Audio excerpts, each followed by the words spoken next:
جی بسم اللہ الرحمن الرحیم، السلام علیکم ورحمۃ اللہ وبرکاتہ۔ سب سے پہلے درود شریف، اللہم صلی علی سیدنا و مولانا محمد وبارک وسلم وصلی علیہ۔ جی دوستو، آج کا موضوع ہے آپ صلی اللہ علیہ وآلہ وسلم کے پاس فرشتے کی آمد۔ آپ صلی اللہ علیہ وآلہ وسلم کے پاس ایک فرشتہ آیا، اس نے کہا پڑھو۔ میں نے کہا میں نہیں پڑھتا، یہاں تک فرشتے نے مجھے پکڑا اور اتنا دبایا کہ وہ تھک گیا، پھر چھوڑ دیا اور کہا پڑھو۔ میں نے پھر کہا میں نہیں پڑھتا، فرشتے نے پھر دوسری بار کہا، مجھے پکڑ کر اور اتنا دبایا اور وہ تھک گیا، پھر مجھے چھوڑ دیا اور کہا پڑھو۔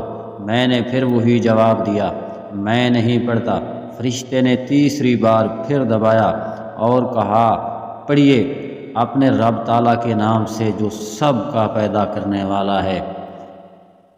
یہ تھی غار حرا میں حضور پاک صلی اللہ علیہ وآلہ وسلم پر سب سے پہلی وحی اور ایک پیغام لانے کی حیثیت سے جبرائیل علیہ السلام کی پہلی حاضری۔ اس پر سب کا اتفاق ہے کہ اس فرشتے سے مراد حضرت جبرائیل علیہ السلام ہی ہیں اور قرآن کریم جبرائیل ہی لے کر نازل ہوئے۔ قرآن پاک میں بھی اسے واضح طور پر بیان کیا گیا ہے۔ آپ کے دل پر روح امین جبرائیل نے قرآن پاک نازل کیا۔ رویا صالحہ اور خلوت اختیار کرنے کے بعد یہ کیفیت پیدا ہوئی کہ جبرائیل علیہ السلام نے سامنے آ گئے اور انہوں نے سورۃ اقرا کی 5 آیات سنائی۔ یہ رمضان شریف کا مہینہ اور پیر کا دن تھا۔ اس وقت حضور پاک صلی اللہ علیہ وآلہ وسلم کی عمر مبارک 40 سال تھی۔ حضرت جبرائیل امین نے عرض کیا اقرا پڑھیے۔ جبرائیل علیہ السلام نے 3 مرتبہ اقرا کہا اور حضور صلی اللہ علیہ وآلہ وسلم نے تینوں مرتبہ ما انا بقاری، میں نے تو یہ نہیں پڑھتا، فرمایا۔ 3 بار اقرا کہنے میں جس وحی کا آغاز ہو رہا ہے وہ 3 چیزوں پر مشتمل ہوگی۔ جبرائیل علیہ السلام نے کہا پڑھیے تو حضور پاک صلی اللہ علیہ وآلہ وسلم نے فرمایا میں نہیں پڑھتا۔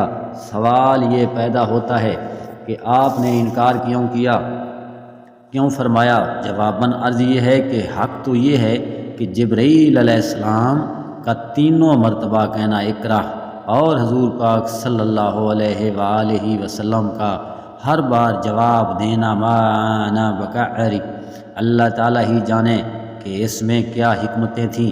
اس کے متعلق کوئی فیصلہ کن بات کہنے کی تو گنجائش نہیں ہے، البتہ بظاہر انکار کی وجہ یہ معلوم ہوتی ہے کہ حضور پاک صلی اللہ علیہ وآلہ وسلم غار حرا میں ذکر الہی سے لطف اندوز تھے۔ قلب اقدس پر کیف کا عالم طاری تھا کہ اچانک حضرت جبرائیل امین نے حاضری دی اور حاضر ہو کر استدعا کی کہ پڑھیے، تو ظاہر ہے کہ جب آپ کا قلب مبارک محبوب حقیقی کی یاد میں سرشار تھا اور اس ایک استغراق کی کیفیت طاری تھی، تو ایسی صورت میں آپ نے دوسری جانب توجہ فرمانا گوارا نہ فرمایا۔ سبحان اللہ۔